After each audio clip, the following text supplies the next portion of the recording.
Na segunda série de vídeos, vamos abordar células eletrolíticas, eletrólise, aspectos quantitativos da eletrólise, as leis de Faraday.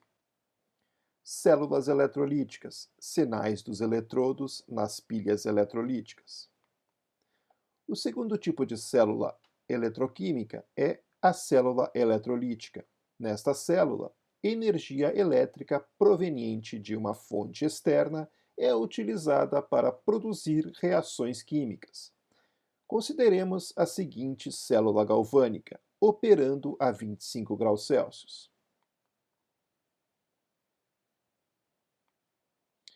As reações que ocorrem são: no ânodo, o zinco metálico imerso em sulfato de zinco, e no cátodo, o cobre metálico imerso em sulfato de cobre. A reação da célula é zinco metálico mais cobre 2 mais aquoso, produzindo zinco 2 mais aquoso mais cobre metálico. Elétrons fluem pelo circuito externo do eletrodo de zinco para o eletrodo de cobre. Se íons zinco 2 e cobre 2 em solução estão no estado padrão, ou seja, 1 mol por litro, a tensão ou potencial produzido por esta célula galvânica é mais 1,10 volt. Agora, vamos adicionar ao circuito uma fonte externa, de tensão variável. Vamos conectar o polo negativo da fonte com o polo negativo da célula, ânodo, e o polo positivo da fonte com o polo positivo da célula, cátodo. Deste modo, a fonte externa estará bombeando elétrons para fora do eletrodo de cobre, em direção ao eletrodo de zinco. Primeiro, vamos ajustar o valor da fonte para mais 1,09 volt. A célula ainda funciona como pilha, ainda é galvânica, e as reações que ocorrem são espontâneas, isto é, zinco metálico mais cobre 2 aquoso, produzindo zinco 2 aquoso mais cobre metálico. O potencial é igual a 1,10 menos 1,09, igual a mais 0,01 volt. Ainda é galvânica. Segundo, vamos ajustar o valor da fonte externa para 1,10 volt. Como a tensão da célula galvânica é igual à tensão externa, as duas tensões ou potenciais estão contrabalanceados. O efeito é que a produção de cobre metálico e zinco 2 aquoso cessa e se estabelece os seguintes equilíbrios em cada eletrodo. No eletrodo de zinco metálico está em equilíbrio com zinco 2 aquoso mais 2 elétrons. No eletrodo de cobre, o cobre 2 aquoso mais 2 elétrons está em equilíbrio com o cobre metálico. E na célula, zinco metálico mais cobre 2 aquoso estão em equilíbrio com zinco 2 aquoso mais cobre metálico. Terceiro, vamos aumentar o valor da fonte externa para 1,11 volt. Como a tensão da célula galvânica é menor do que da fonte externa, os elétrons são bombeados do eletrodo de cobre para o eletrodo de zinco.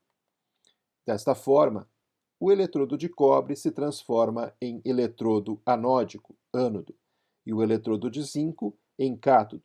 Ocorre inversão de todos os processos que estavam ocorrendo na célula. E também o fluxo de elétrons no circuito externo.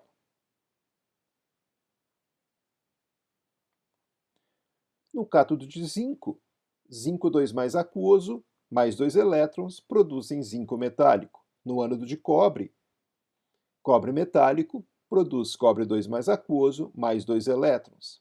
E na célula, zinco 2 aquoso mais cobre metálico produzem zinco metálico mais cobre 2 aquoso. E o potencial é igual a 1,10 menos 1,11, ou seja, igual a menos 0,01 volt. Logo, eletrolítica. Nestas condições, a célula funciona como uma célula eletrolítica, onde a energia elétrica proveniente de uma fonte externa é usada para inverter o sentido termodinamicamente espontâneo de uma reação, isto é, força a realização de uma reação não espontânea. 1,10 volt menos 1,09 volt é igual a mais 0,01 volt. A célula é galvânica. 1,10 volt menos 1,10 volt é igual a 0 volt. A célula está em equilíbrio.